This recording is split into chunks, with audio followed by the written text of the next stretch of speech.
Hi everybody, it's Rachel Holmes on C2Go TV. We're talking press releases. Press releases in your local media have become notoriously difficult to get into. Maybe a few years ago you could put a press release together, send a photo, and you'd more or less guarantee that it would go in your local rag. These days it's more competitive and it's more difficult, and you'll find that local papers will chase you for advertising first. If then you spend on some advertising, there's a possibility that you might get some press and a photo in, but not always. But adverts tend to be too costly. They don't bring enough return in unless you're advertising week after week after week. So build a relationship up with your local media. So first of all, source all the local papers, all the local media in your area that have the same demographic, the same target market as you.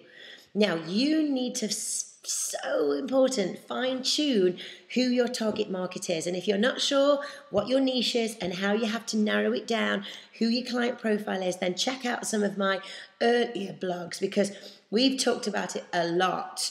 And the closer and the tighter you can get your niche, you can get your client profile, the easier it is to market to that person, to talk to that person, to build a relationship with that client group. So find all the newspapers in your area that have the same demographic as you. That's key.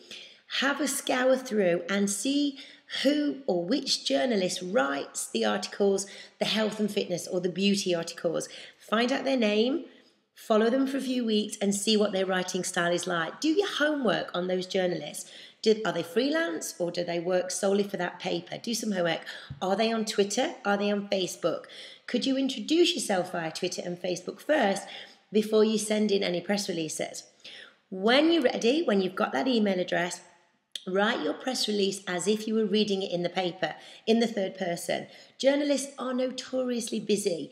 If you hand them something that is grammatically correct, that is word perfect, that is written with a teaser in the first paragraph, then fact, then information, then your contact details, with no spelling mistakes, no grammatical errors, and it suits the writing style of the paper, you definitely will probably spend a higher chance of getting in the newspaper.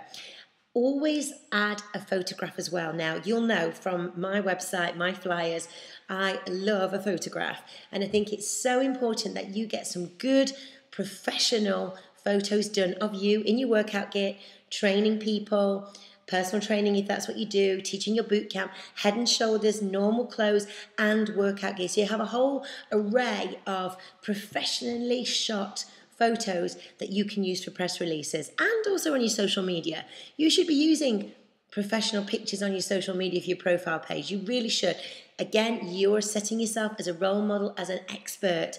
These little attention to detail are really, really key. So you've written your press release. It's perfect. You can imagine it being in the paper. It's the same writing style. All the journalist would need to do is print it.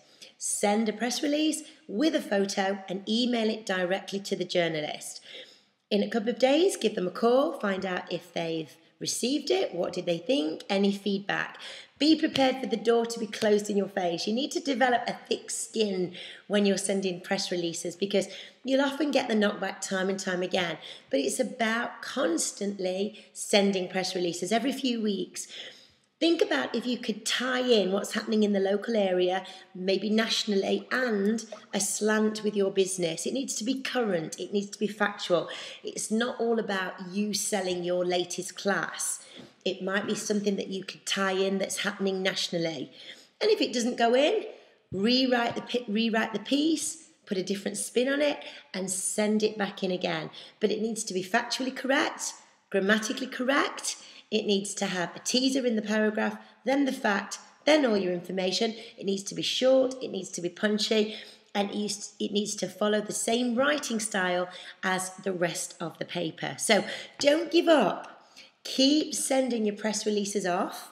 And if you need some examples of a press release, I'm going to put some below, some ideas of press releases that I've had in the local paper for my local classes and local businesses, and hope that helps you become the fitness celebrity superstar in your area. But don't give up, because a lot of the times you get refused, and then one will go in. So keep going.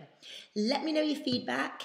I'm on Twitter, I'm Rachel Holmes. You can like the Choreography to Go Facebook fan page, or you can add me as a personal friend on Facebook.